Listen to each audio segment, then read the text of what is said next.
Venezuela revendique depuis des années avoir les plus grandes réserves de pétrole au monde, plus de 300 milliards de barils, c'est ce qu'ils disent, et c'est un chiffre qui n'est pas vraiment contesté par les spécialistes. Ça fait 17% des réserves mondiales, c'est plus que l'Arabie Saoudite, c'est plus que l'Iran, c'est plus que la Russie aussi. Et donc sur le papier, effectivement, le pays est un géant absolu du pétrole, l'un des 5 membres fondateurs même de l'organisation des pays exportateurs de pétrole en 1960. Mais dans la réalité, ce n'est pas ou ce n'est plus vraiment le cas ? Oui, parce que la production pétrolière du Venezuela, elle s'est effondrée d'abord après 1999 et l'arrivée d'Hugo Chavez au pouvoir, et surtout après 2018-2019, la mise en place des sanctions américaines. En 1997, le pays produisait 3,5 millions de barils par jour. On est tombé à 2,5 millions de barils par jour en 2013, et puis en 2020, après avec le Covid et surtout l'aggravation des sanctions américaines visant le secteur, eh bien, on est tombé à moins de 700 000 barils par jour. Aujourd'hui, on reste largement en dessous du 1 million. Ça fait 1% de la production mondiale. On a 17% des réserves, 1% de la production seulement. Et c'est très loin derrière les États-Unis, c'est très loin derrière l'Arabie Saoudite. Et surtout, le problème de cette baisse de production, c'est que les infrastructures, aujourd'hui, elles ont vieilli depuis cet âge d'or de 1997. Parce qu'il y a eu des années de sous-investissement ? En 2007, le pouvoir vénézuélien d'Hugo Chavez avait accéléré la nationalisation du pétrole, expulsé plusieurs compagnies américaines qui refusaient les conditions proposées par Caracas. Je pense notamment à ConocoPhillips ou encore ExxonMobil.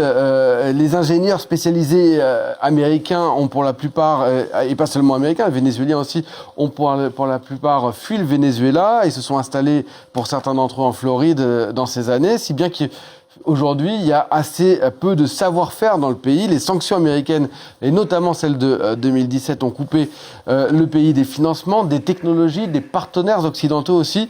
Et ce n'est que depuis 2022, sous Joe Biden, qu'il y a eu une certaine baisse des tensions. Chevron, qui avait été autorisé à rester, en profite aujourd'hui. Mais aujourd'hui, la production de pétrole vénézuélienne, elle est essentiellement encore contrôlée par le groupe public qui a été fondé dans les années 70, PDVSA, pour Petroleum de Venezuela, mais qui encore une fois est très vieillissant. Il y a Chevron aussi qui est très présent, les Chinois, les Russes et quelques entreprises européennes qui sont restées, comme l'italien Eni, l'espagnol Repsol ou encore le français Morel et Prom. Et c'est là que Trump veut faire intervenir les compagnies américaines ? Oui, Donald Trump affirme que les grandes compagnies pétrolières américaines, ExxonMobil ou encore ConocoPhillips, celles qui avaient donc été expulsées en 2007, pourraient faire leur retour. Mais depuis samedi, eh bien, ces compagnies, elles n'ont pas beaucoup réagi, en tout cas pas officiellement. Il faut dire que on parlerait quand même de milliards de dollars d'investissement. Certains spécialistes évoquent le chiffre de 10 milliards de dollars par an pour relancer l'extraction, une extraction qui a lieu en eau profonde et qui coûte cher parce que c'est un pétrole qui se situe en eau profonde. Ça, c'est assez simple à utiliser, mais ça coûte très cher à exploiter.